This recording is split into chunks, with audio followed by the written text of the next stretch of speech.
Good morning, everyone. Thank you so much for joining us this morning for our town hall meeting to announce our new socioeconomic programs. We want to, first of all, tell you that we are so excited to have implemented these programs actually. It's been part of the vision for at least the last 5 years. And with the um, direction and guidance from our new director of the small business program, Ms. Michelle Howard, who will come on camera a little later. This has come to fruition and we're really excited about the program. We want to let you know also that it's in the administration of it is similar to our DBE program.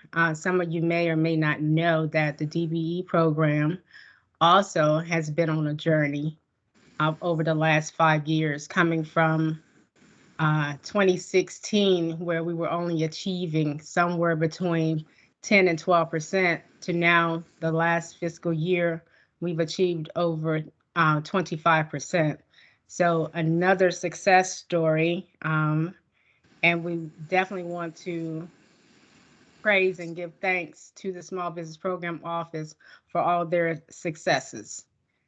So I won't go into detail about what these programs are. The team is, again, will do a phenomenal job at that.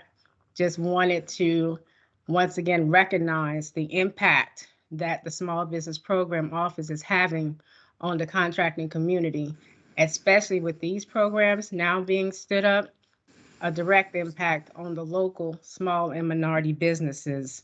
So if I could ask Ms. Howard to come on camera with me, I would love to publicly acknowledge and thank you, ma'am, for all that you've done for WMATA in the short time that you've been here, a little over a year. I know you like to say I'm still new, and we know that ain't true. But we're making history. The first time WMATA has had a minority business program. That, my lady, will be your legacy and mine. I will take credit for that as well. It takes a team. And we're doing phenomenal things. And I just want to say I appreciate and I thank you for being part of my team. Thank And with you. It's that, I will turn it phenomenal. over to you. Thank you so much, Suzette. I really appreciate that. Coming to WMATA has been so awesome for me, and the teamwork here has been amazing. So thank you so much. I appreciate it. Thank you. So I would like to welcome and thank you for popping into the Small Business Programs Office Town Hall meeting today. You will be learning, and there will be a lot of interaction going on when it comes to making you think about these new programs. Today, we will be doing an overview of WMATA's socioeconomic programs, of which we have 3 new ones to tell you about. The new programs were fully implemented effective November the 1st, 2021, and we are so excited to market the programs to our internal customers and partners and to our external customers and partners to ensure that everyone is aware of the great things that WMATA is doing. The purpose of the new programs is to provide additional contracting opportunities to small minority and women-owned businesses, and to make a staple in the DMV that WMATA is here to ensure that we support our small local businesses. You will learn that these programs have federal funding and non-federal funding, and there are goals for these programs that WMATA must meet, especially WMATA's federally approved 25% DBE goal, which WMATA receives FTA funding for. I want you to please make sure that you have questions. Put all of your questions in the chat. We will try to respond to your questions within the chat. If we do not get to them, please know we will send you an email responding to whatever your question is, because we want to make sure that you have an overview of understanding for the new programs, because it's going to take all of us to make them successful. Right now, I would like to introduce the team who's going to be presenting to you today. We have Mr. Brian Gleason. He is our Small Business Office Senior Auditor. And we have Mr. Michael Bing. He is our Small Business Office Analyst, and he'll be presenting as well. So right now, I am going to turn everything over to my amazing team, and I will talk to everyone later.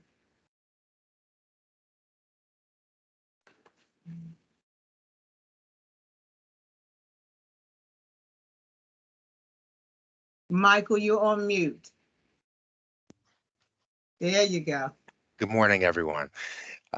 Michelle and Suzette, thank you so much for that welcome. As Michelle mentioned and Suzette mentioned, we are going to be covering a little bit of information focused on the new programs that we have.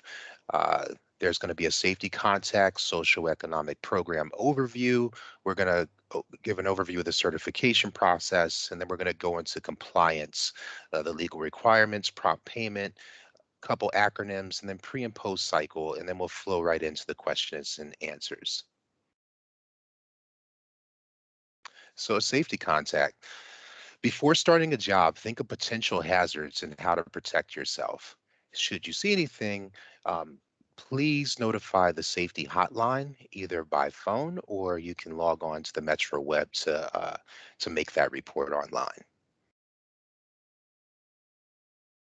Socioeconomic programs overview.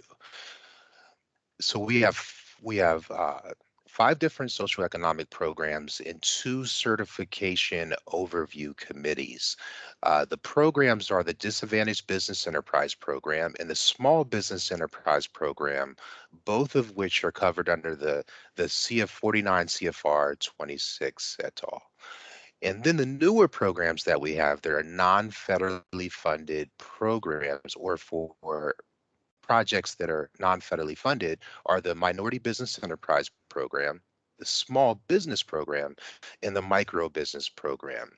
The different committees that we have are the WMATA Certification Oversight Committee, which has oversight over the MBE, the SBP, and the MBP, in order to make those as strong as possible and to continue to focus on how to make those programs better, as well as the District of Columbia's Unified Certification Program, which is in conjunction with the Department of Transportation for the District of Columbia. The Disadvantaged Business Enterprise Program, as I mentioned, is covered under the 49 CFR 26.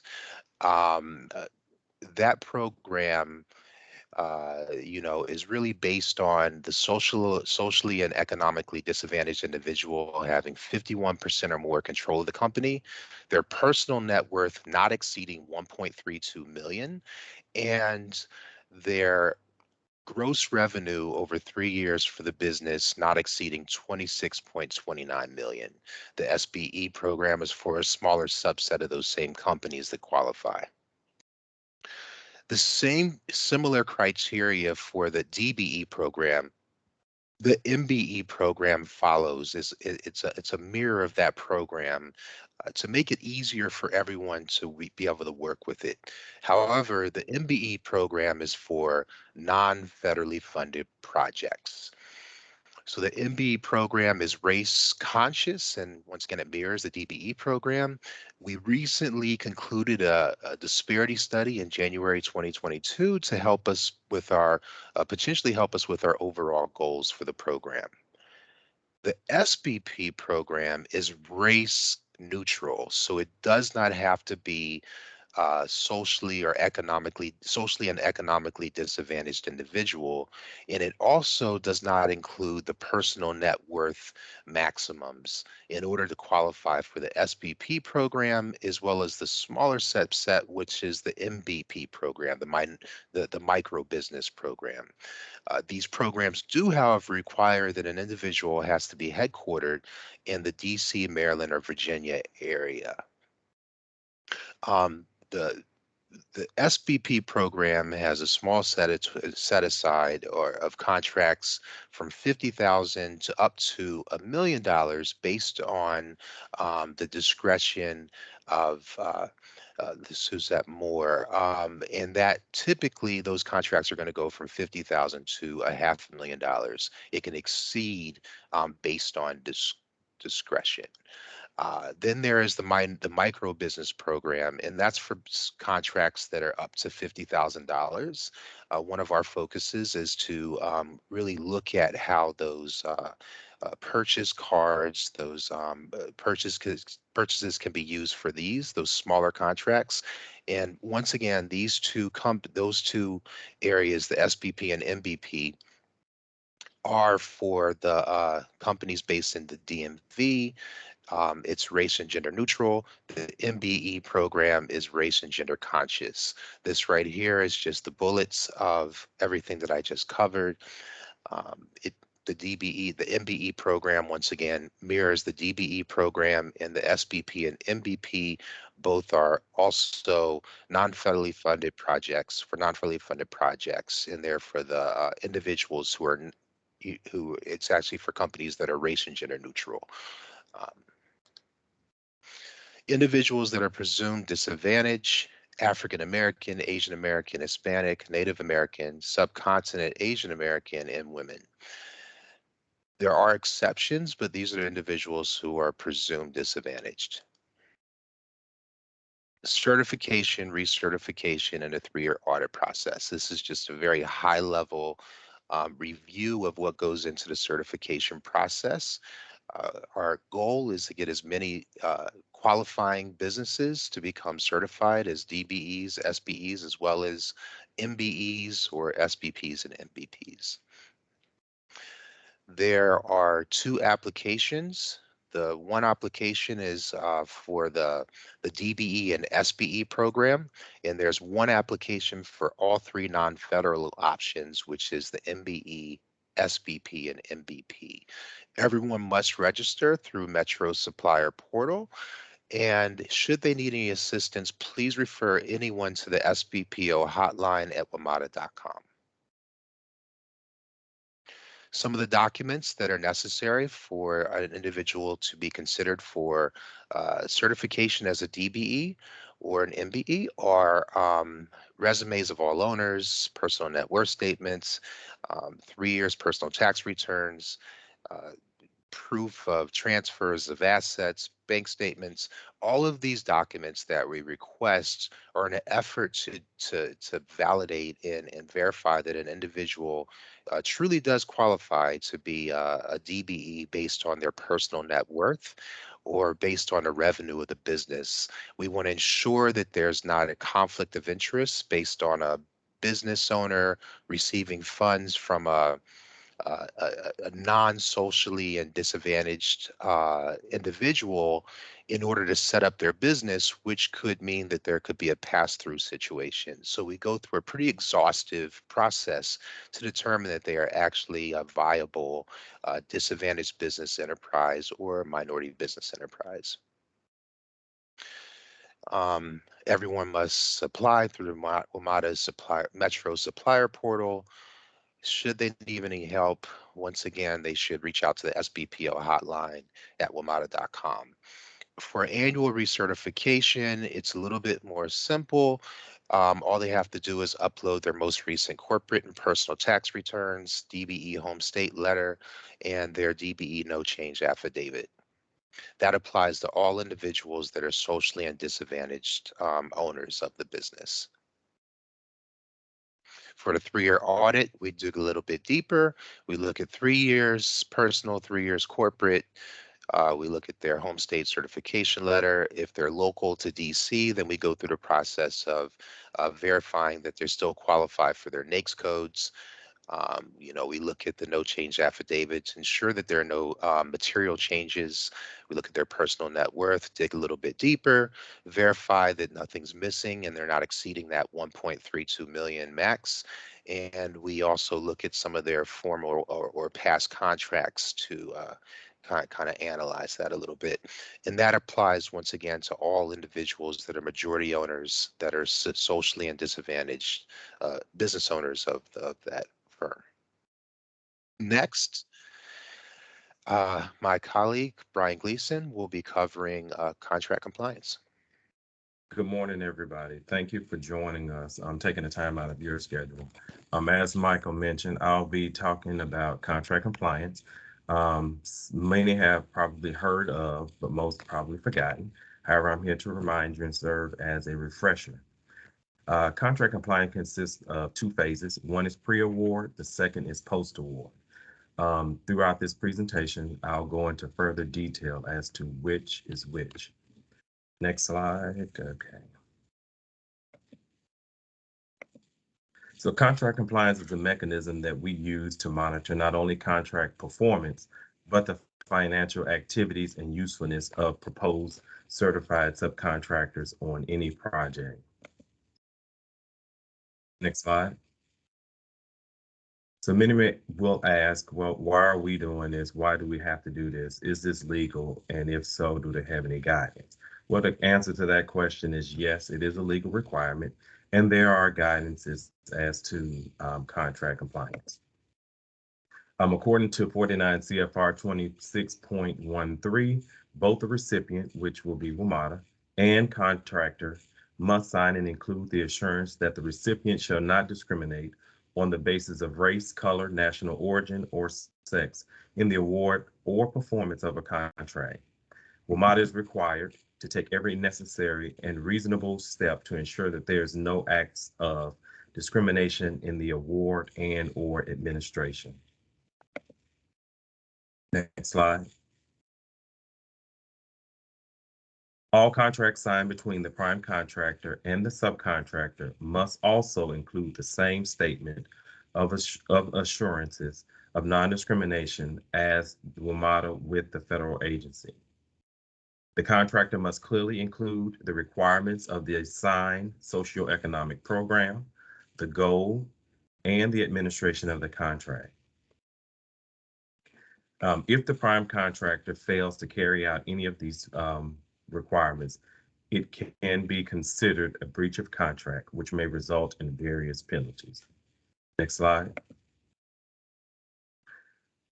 WMATA has the right to perform compliance and enforcement if the prime and or sub fail to comply with all parts of the contract. Next slide. Prompt payment. Prompt payment is a part of the post-award phase. This is a federally mandated mechanism that all socioeconomic programs must have in place to ensure that the prime contractor is paying their subcontractors for satisfactory work no later than 30 days of receipt of payment made to the prime contractor. It also ensures prompt and or full payment of retainage, if applicable, from the prime contractor to the subcontractor within 30 days after the subcontractor's work is satisfactorily completed and not when the overall project is complete. As I mentioned, when dealing with retainage, the prime contractor by law cannot hold retainage from a subcontractor until the overall project is complete. There's a few reasons why. One, we want to manage and monitor retainage on applicable contracts. One, for the subcontractor, it tells us when that subcontractor has successfully completed his or her work, and that we can roll them off and or finalize their payment and tabulate their participation percentage on that given project. In regards to the prime contractor, we want to manage and monitor retainage release because it identifies the completion of the project, and we can start our closeout project of that project. Next slide, please. Alphabet soup, I just call this a little bit of food for your soul. Listed before you, you have a list of Metro acronyms that many may be familiar with. However, we did add a few more, mainly those of the new programs. You will see them in various documents, memorandums, what have you, correspondence that go out through Metro. This just serves as a point of reference for future reference if you should need them. Next slide. So getting deeper into the two cycles, the pre-award cycle.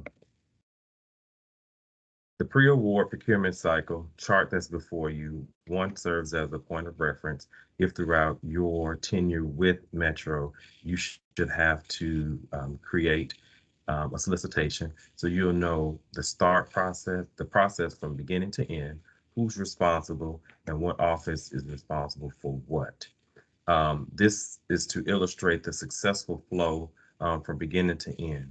So if you follow this chart when creating a solicitation, putting it out on the street for those to bid on it, if we follow this here, we should have no problems. It should be a smooth transition throughout the procurement cycle and identify where a step may be and whose hand it may be in. Next slide. Post-award cycle. So at the execution of the contract, the work and responsibilities of the prime don't just stop once the contract has been signed and executed. It continues to a process which we call post-award. During this time, we actively monitor activities in relation to the subcontractor's participation throughout the life of the contract. As a WMATA prime contractor, it is their responsibility to report their subcontractor participation on a monthly basis via our online system. All prime contractors and or whom they designated to do the reporting must provide this monthly information and attend a mandatory prompt payment training. The person that's responsible for doing the training is Mr. Anthony Spain. However, for those who wish to request or attend a prompt payment training, can email us at our hotline, which will be identified in the contact slide, but it is the SBO hotline at wmata.com. When reporting their monthly subcontractor payment, they must report all subcontractors used on the job. That's both certified as well as non-certified. Many will ask, well, why do you all need to know why do they need to report non-certified firms? Well, the answer is just simply, we need to know and have an overall pool of who's out there, who's willing to work, who's able to work.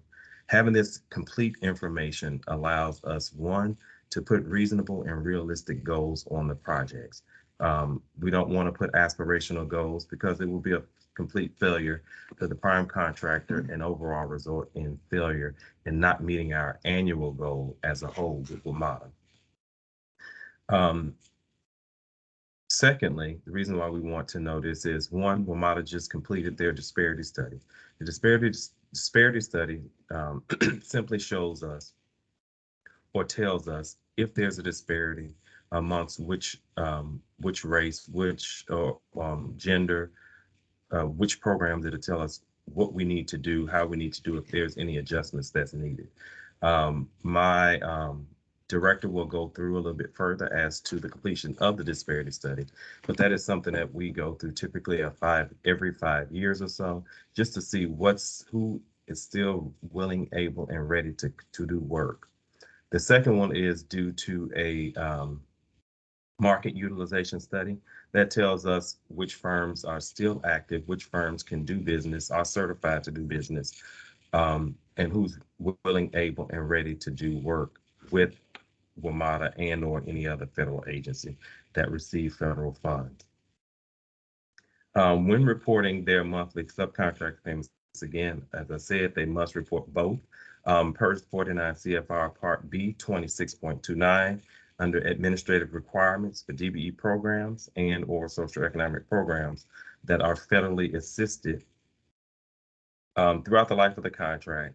And it's the assigned auditor, SBPO auditor, will conduct a random field audit. And the reason for that is we want to make sure that the proposed subcontractor is actually doing the work that they're certified to do and the work that they were actually proposed to do.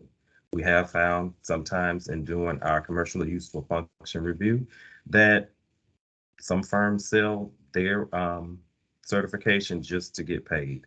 But we don't want that to happen. We actually want those firms that were proposed to actually do the work. And by doing that, we have to actually go out and do a field audit. If at any time throughout the life of the contract, you should have any questions, concerns, or subcontracting issues, please feel free to contact the assigned auditor. At no time can a prime contractor terminate or replace a subcontractor without going through the proper procedures. Next slide. As mentioned before, you have a list of all those who are in the Small Business Program Office. If at any time you have any questions, need some answers, need clarity, need guidance, please reach out to any one of us. Please do not hesitate to contact us. I would say on behalf of the entire staff, we thank you for your time and attention and hope that this presentation and/or training has been informative, but also educational. Um, in the SBPO, we have this motto. We say that we are the power of we, meaning that we cannot do this job alone. We cannot achieve those goals alone. However, we ask and we need your support to help to be successful. This is not a task only for SBPO. However, it is a WMATA whole task. At this time, I will turn it over back over to our esteemed leader, Ms. Michelle Howard, who may give you a little bit more information as to the disparity study, and then we will entertain questions. But before I do that, I just want to say that I will be posting a fact sheet as well as today's presentation in the chat. Michelle? Thank you so much, Brian. That information is really good information. Every time my team presents it, I get all excited because, this is new. And when things are new, you really get excited about them because it's leading to something that is so successful for the agency as a whole. My team mentioned about the disparity study. So I'm happy to say that WMATA's disparity study concluded in January 2022, and the results will be coming out shortly. I also wanted to mention they talked about the certifications and everything. So 80% of our DBEs, they actually qualify for the new programs, but it takes some time to process them over into a new application because of the financial reviews that we have to do for auditing purposes to make sure that everything is separate because it's separate programs. I want to say again, thank you for popping in today, but I also want to say thank you to the Small Business Programs Office team for helping to make this possible. I want to give a thank you to Zena and the Metro News team for always assisting us. And I can't not forget Gary Drake in the Office of Marketing and Advertising because they've been a big help in every and anything that we put out for outreaches, whether they're internal or external. We gave a safety contact, but for customer service, I want to say in advance a thank you for your support in helping to make these programs successful because it takes all of us to do so. WMATA's roadmap for the agency when it comes to diversity, equity, and inclusion, it adds value to the utilization of these programs. So please remember, it takes the entire WMATA to make these programs successful. And I just want to thank everyone in advance for that. I'm going to look to see if we have any questions in the chat. If we do not, this will end our program, but please feel free to make sure that you email us and we will respond. As Brian said, that he will ensure that there is a copy of this presentation and frequently asked questions. It'll be put in the chat so you will have access to the presentation as well. Team, is there any questions in the chat? Okay, my team is already responding to questions in the chat and everything. I want to say a thank you. We will be coming back this afternoon at 1 o'clock with the same presentation. And I just want to say, if you want to pop in then you can do that. Thank you so much.